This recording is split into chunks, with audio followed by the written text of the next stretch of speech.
بسم اللہ الرحمن الرحیم۔ السلام علیکم ورحمۃ اللہ۔ محترم ناظرین، بیوی کے لیے لازم ہے کہ گھریلو ماحول میں، بات چیت میں، رہن سہن میں اور خاوند کے ساتھ ازدواجی تعلقات میں خاوند کے ادب اور احترام کو ملحوظ خاطر رکھے اور گھر میں اس کے آرام کا خیال رکھے۔ کمائی کے سلسلے میں مرد تھک جاتا ہے اور جسم کا فطری تقاضا ہے، اس لیے دن کے کاروبار سے خاوند جب گھر واپس آئے تو عورت کو چاہیے کہ اپنی ہر طرح کی مصروفیات ترک کر کے اس کی طرف متوجہ ہو اور اس کی دل جوئی کرے۔ گھر میں جس چیز کی اسے ضرورت ہو وہ فوراً مہیا کرے۔ اگر کھانے کی اسے ضرورت ہو تو اس کے آنے کے وقت پر کھانا تیار کر کے رکھے، یعنی ہر طرح سے اس کے سکون کا انتظام کرے۔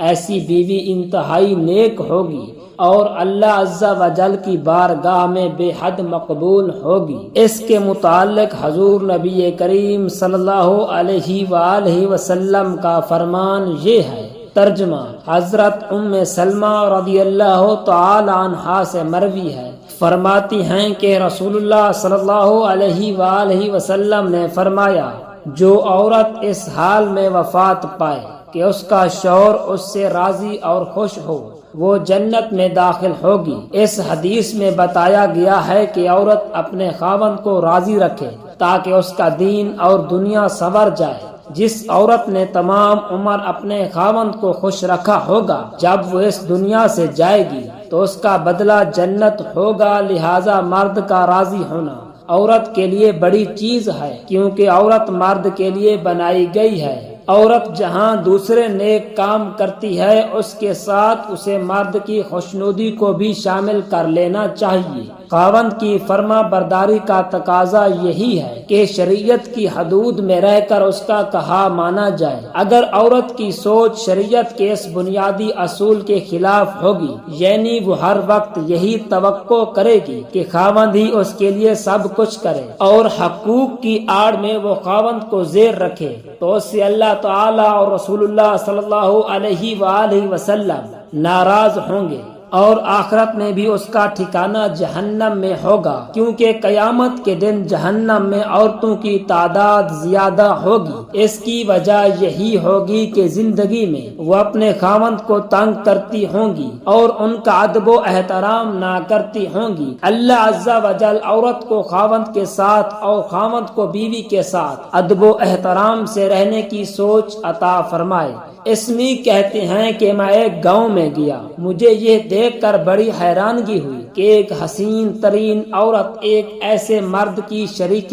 حیات تھی جو انتہائی بدصورت اور تنگ دست تھا۔ میں نے اس عورت کے سامنے بھی اظہار حیرت کیا اور پوچھا کہ تم اس جیسے شخص کی بیوی بننے پر خوش ہو؟ اس نیک عورت نے مجھے ڈانٹ کر خاموش کر دیا اور کہنے لگی کہ تم غلطی پر ہو، میں تو یہ سمجھتی ہوں کہ اس شخص نے کوئی نیک کام کیا تھا جس کے بدلے میں مجھے اللہ عز و جل نے اس کی بیوی ہونے کی توفیق دی، اور اللہ عز و جل نے مجھ پر یہ بہت بڑا کرم فرمایا ہے، اور یہ کہ ہماری رفاقت میں اللہ عز و جل کی مرضی شامل ہے۔ پھر بھلا جو چیز اللہ عز و جل نے میرے لیے پسند فرمائی ہے، میں اس پر راضی کیوں نہ ہوں؟ ام المومنین حضرت عائشہ صدیقہ رضی اللہ تعالی عنہا سے مروی ہے، فرماتی ہیں رسول اللہ صلی اللہ علیہ وآلہ وسلم نے فرمایا، جو عورت اپنے خاوند کی آراستگی اور بھلائی کے لیے کوئی چیز اٹھاتی یا رکھتی ہے، اسے اس چیز کے عوض میں ایک نیکی کا ثواب ملتا ہے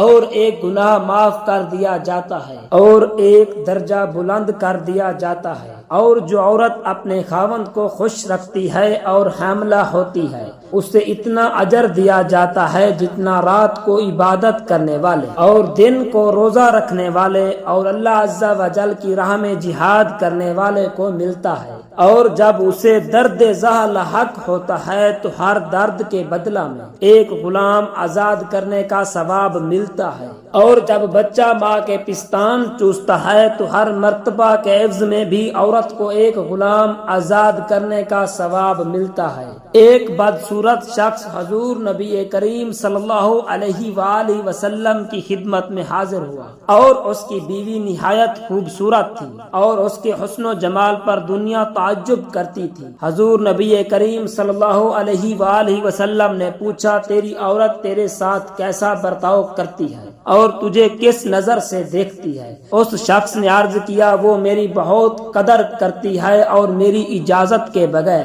گھر سے باہر نہیں نکلتی اور اسے اپنے حسن و جمال کا کوئی لحاظ نہیں، بلکہ وہ میری خدمت کی طرف دھیان رکھتی ہے۔ یہ سن کر حضور نبی کریم صلی اللہ علیہ وآلہ وسلم نے فرمایا، اس سے کہہ دے کہ وہ جنتی عورتوں میں سے ہے، کیونکہ باوجود حسن و جمال کے وہ اپنے خاوند کی تابع داری کرتی ہے اور اس کی بدصورتی پر نہیں جاتی۔ ام المومنین حضرت عائشہ صدیقہ رضی اللہ تعالی عنہا سے مروی ہے، فرماتی ہیں حضور نبی کریم صلی اللہ علیہ وآلہ وسلم کی بارگاہ میں ایک حسین دوشیزہ حاضر ہوئی اور عرض کیا کہ یا رسول اللہ صلی اللہ علیہ وآلہ وسلم، میں جوان ہوں اور لوگ مجھے شادی کے پیغامات بھیجتے ہیں، لیکن مجھے شادی پسند نہیں ہے، لہٰذا آپ صلی اللہ علیہ وآلہ وسلم فرمائیے کہ کیا میں شادی کروں یا نہ کروں؟ آپ صلی اللہ علیہ وآلہ وسلم نے فرمایا،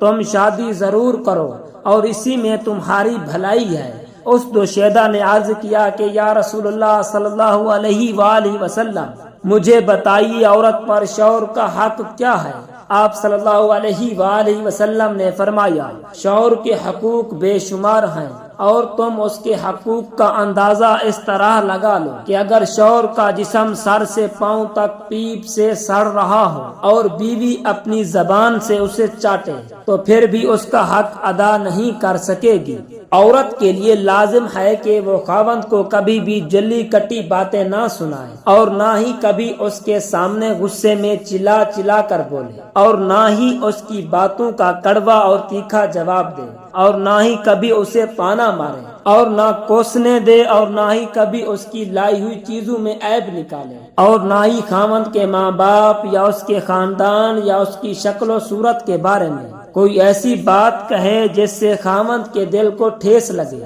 اور خواہ مخواہ اسے سن کر برا لگے، اور اس قسم کی باتوں سے خاوند کا دل دکھی ہو جاتا ہے اور رفتہ رفتہ خاوند کو بیوی سے نفرت ہونے لگتی ہے، جس کا انجام لڑائی جھگڑے کے سوا کچھ بھی نہیں ہوتا، یہاں تک کہ میاں بیوی میں زبردست بگاڑ ہو جاتا ہے، جس کا نتیجہ یہ ہوتا ہے کہ یا تو طلاق کی نوبت آن پہنچتی ہے یا بیوی اپنے میکے بیٹھے رہنے پر مجبور ہو جاتی ہے اور اپنی بھوجو یعنی بھابھی کے تانے سن سن کر کوفت اور گھٹن کی بھٹی میں جلتی رہتی ہے، اور میکے اور سسرال والوں دونوں میں بھی اسی طرح اختلاف کی آگ بھڑک اٹھتی ہے، اور کبھی کبھی بات عدالتوں تک جا پہنچتی ہے، اور کبھی کبھی مار پیٹ ہو کر مقدمات کا نہ ختم ہونے والا سلسلہ شروع ہو جاتا ہے۔ میاں بیوی کی زندگی بھی ایسے اختلافات سے جہنم بن جاتی ہے اور دونوں خاندان بھی لڑ جھگڑ کر اپنا سب کچھ تباہ و برباد کر دیتے ہیں۔ خاوند کے احترام کے پیش نظر بیوی کو ہمیشہ خاوند سے